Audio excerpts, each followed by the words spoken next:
మా చిన్నప్పుడు ఏమైనా పొరపాటు చేస్తే ఎండలో నిలబెట్టేవారు. అలా ఎండలో నిలబట్టే ఆరిచ్చిన కరుణ ప్రసరించబట్టే ఇవాళ దీని మీద మాట్లాడుతున్నాం. అనుమానం వెళ్ళా.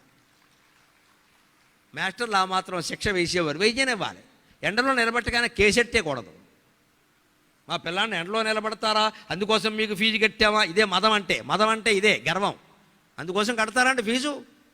ఈ తల్లికో తండ్రికో గర్వం వచ్చింది. మా పిల్లాడు ఏమిటో, నీ పిల్లాడైతే ఏమిటమ్మా, వాడైనా రాముడా కృష్ణుడా, నిలబడతాడు. ఉపాధ్యాయుడికి అధికారం ఉందమ్మా. అబ్బే లేదండి, వాడు ఉపాధ్యాయుడికి స్వేచ్ఛ లేదు. ఒక మాట అనడానికి వీల్లేదు, ఒక దెబ్బ వేయడానికి వీల్లేదు. మొత్తం క్యాస్ట్ వాళ్ళందరినీ వేసుకుని ఆయన క్యాస్ట్ ఏమిటో తెలుసుకుంటారు, వేరే క్యాస్ట్ వాళ్ళు వెళ్ళిపోతారు అక్కడికి. అందుకని ఉపాధ్యాయులు మొత్తం నిర్వీర్యం అయ్యారమ్మా, మొత్తం నిర్వీర్యం అయిపోయారు. మనకెందుకని వదిలేశారండి.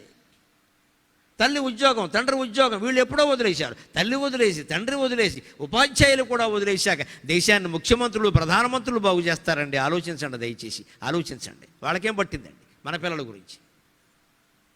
మనం శిక్షించే చోట శిక్షించాలి, రక్షించే చోట రక్షించాలి. ఉపాధ్యాయుని కూడా రక్షించమని చెప్పాలి, అవసరమైతే శిక్షించమని చెప్పాలి. ఆ హక్కు వారికి ఇవ్వాలి. కొడితే వెళ్ళి అడగద్దు, తిడితే వెళ్ళి అడగద్దు.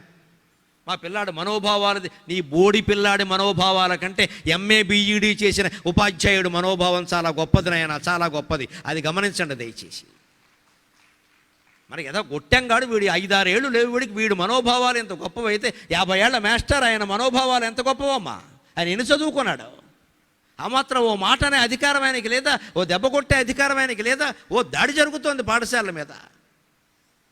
మొత్తం ఉపాధ్యాయులు వదిలేశారు. రాష్ట్రంలో పరీక్షా ఫలితాలు ఎలా వచ్చాయి చూశారు కదా. నమశివాయ.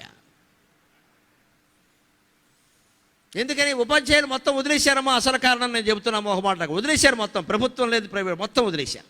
మాకెందుకు వచ్చిన గోల పాని. ఎవడు మట్టుకు వాడు వ్యవస్థను మొత్తం వదిలేస్తే బాగుపడ్డం ఎలాగండి?